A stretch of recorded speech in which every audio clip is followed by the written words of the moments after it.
Everyone, welcome to my channel Infinity Tech. So in this video, I'm going to show you how to pin the tabs in your Chrome browser, how you multiple pin your tabs. So for this, simply you just need to go to your Chrome, and here we have a multiple tabs here.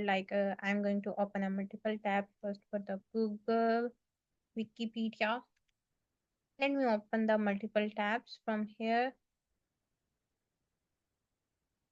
and same goes for the YouTube. So here I have a multiple tabs, four different tabs, and I just need to pin the one tab for my specific needs. Post, list, Wikipedia is very important for me.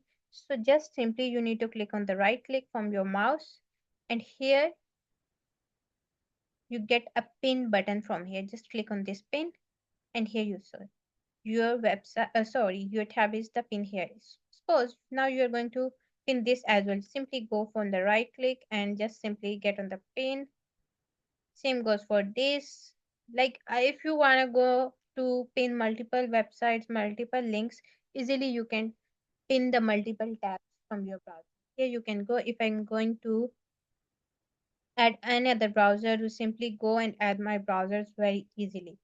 So by using these simple steps, you can easily pin your browsers and the websites in your Chrome browser. To get more informative videos like this, just follow my channel Infinity Tech. Bye. Take care.